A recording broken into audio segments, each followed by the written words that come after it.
a tidbit of information that I have in my life now. Thank you. Happened last night. Yep.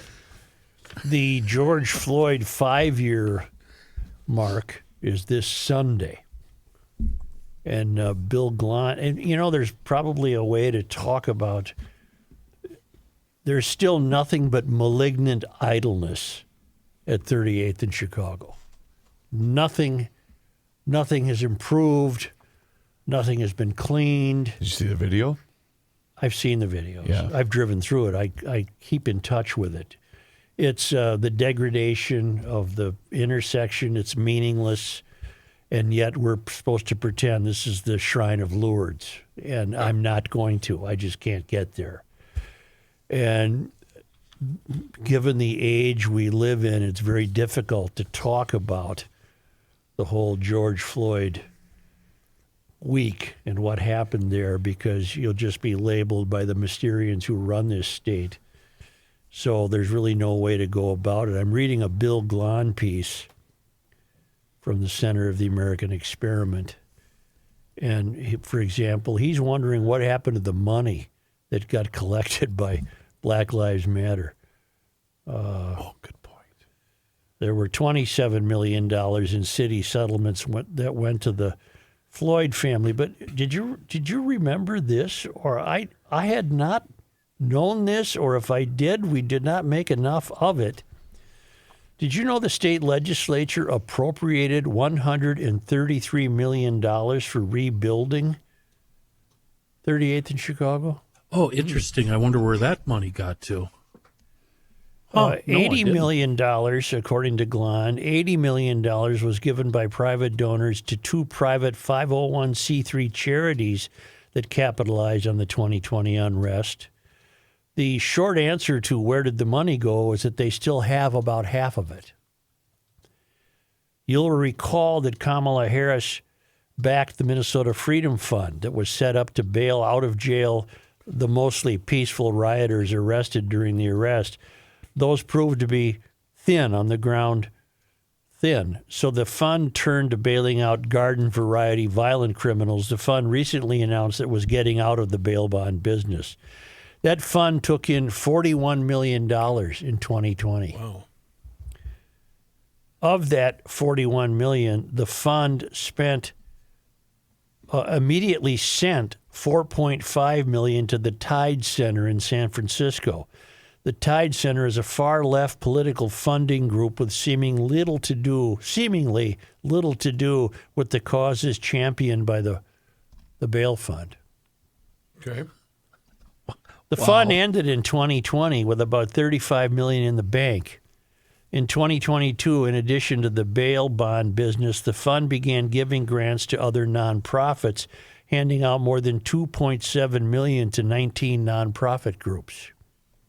In 2023, the fund reported that 4 employees and 1 contractor were making 6-figure plus salaries. Another group is even more puzzling, the Black Visions Collective. Reports taking in $36 million in the immediate aftermath of the 2020 riots. They still retain, as of 2023, about $20 million of the original amount. But the Black Visions Collective isn't a group. It's a brand name belonging to Take Action Minnesota, a far-left political dark money outfit based in St. Paul. In 2021, Take Action used $725,000 of the Black Visions money to support the Defund the Police ballot referendum in Minneapolis, which failed.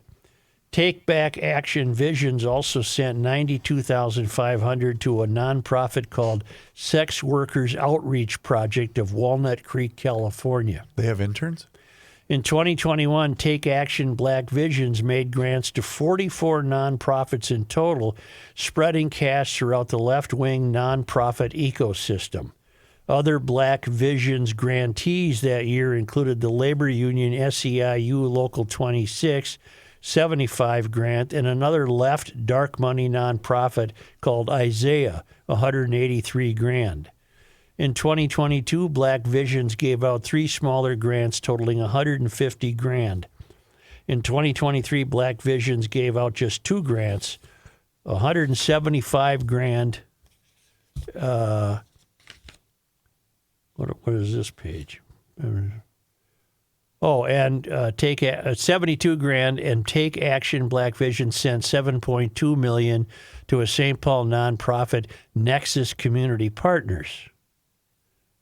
In 2023, the 2021 grantee Nexus reports no fewer than 6 employees earning six-figure salaries.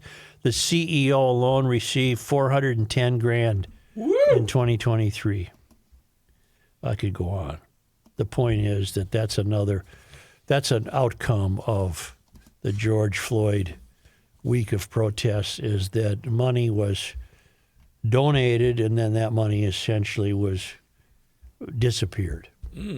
Disappeared into the hands of so-called nonprofits, just like state of Minnesota money that you pay for is disappearing into the hands of fraudsters. Wonder how the donors feel about that, if they even care. Should we have a sounder? Like the evaporation? It would be my guess that they're the type of donors who wouldn't care. Yeah. I don't know who they would be, but there are a lot of wealthy Mysterians. And they enjoy being Mysterians because their wealth allows them to be able to afford being Mysterians. Yeah. It's tough for the average Joe to be a Mysterian because you can't afford it. The tax money we pay is used to fund nonprofits in the state, and it's approaching $1 billion in fraud. Speaking of which,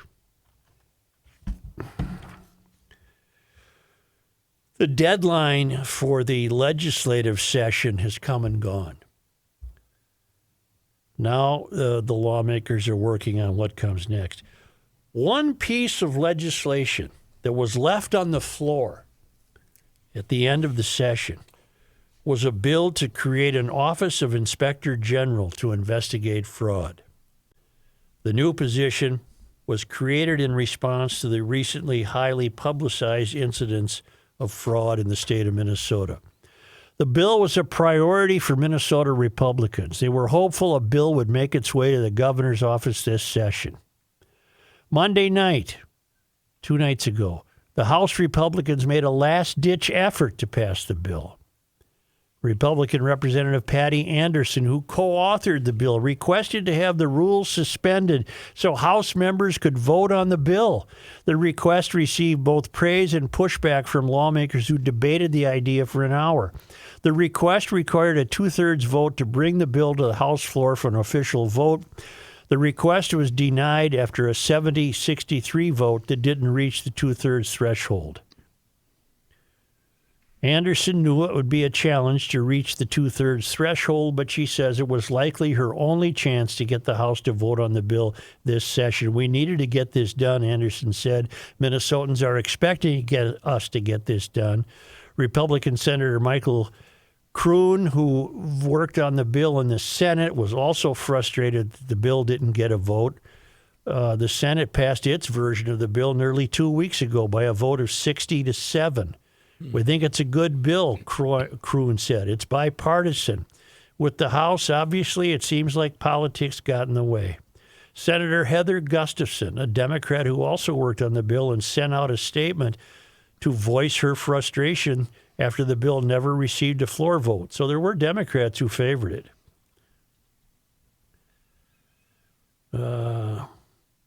House Speaker Lisa Demuth was hopeful. Am I saying that right? Yeah. Demuth. Just like Namath. Namath, just Why like is that Joe such a- Namath.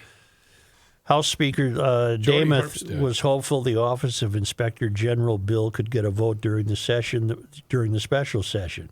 The bills are ready to go. They could be slipped in at any point during the special session.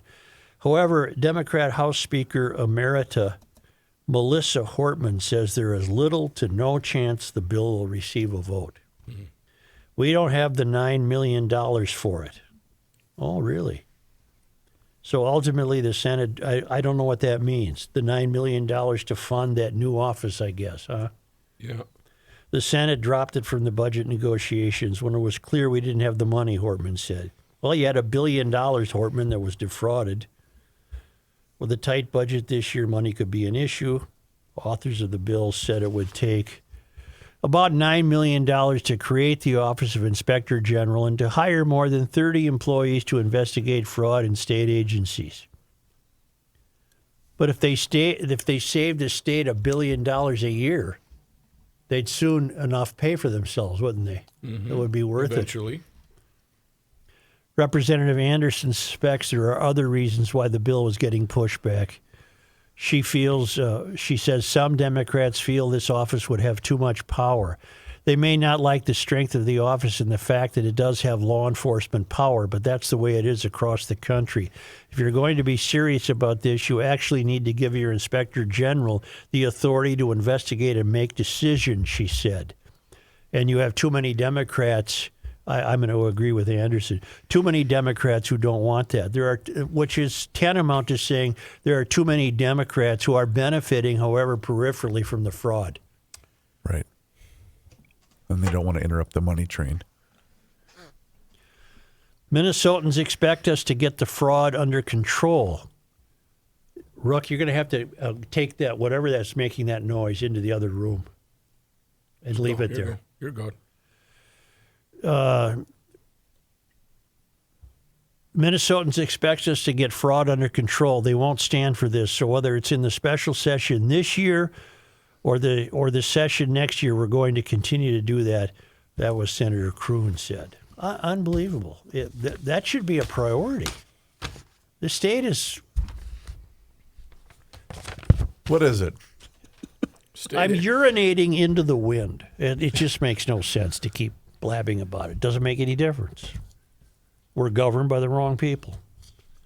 And the voters of Minnesota are terribly content with that. This is what they want. This is what they get.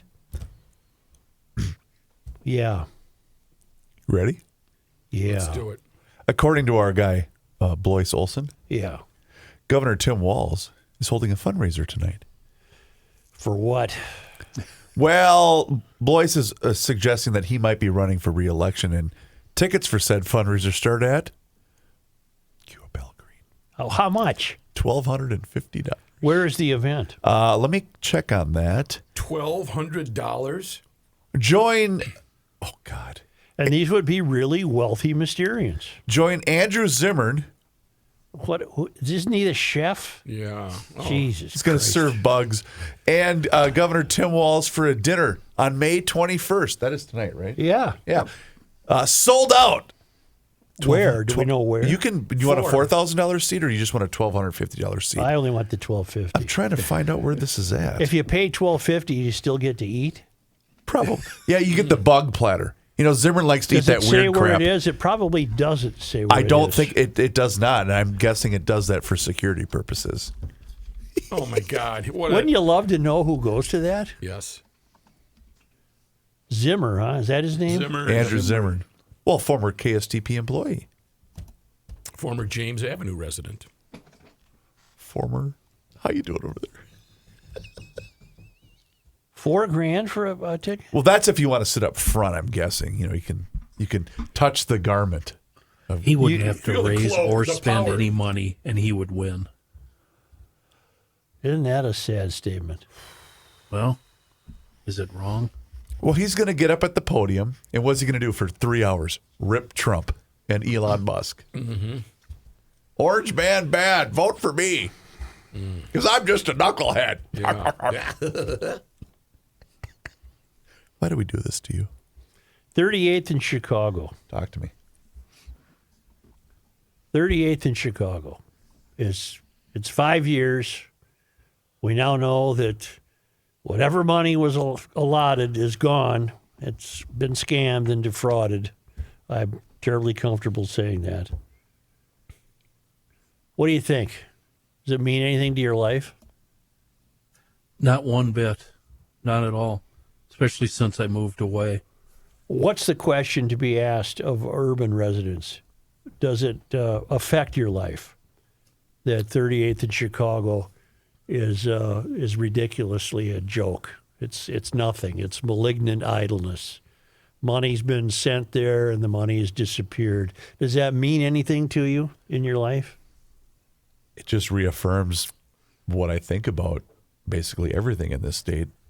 I don't know if you guys feel Yeah. the same way. No, and Chris, you're right, and that's for both sides of the aisle. Yeah.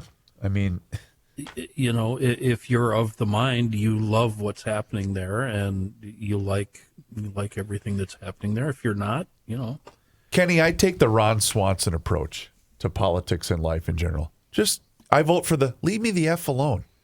Wow. Well, that's not working. I know, but just, I get it completely. But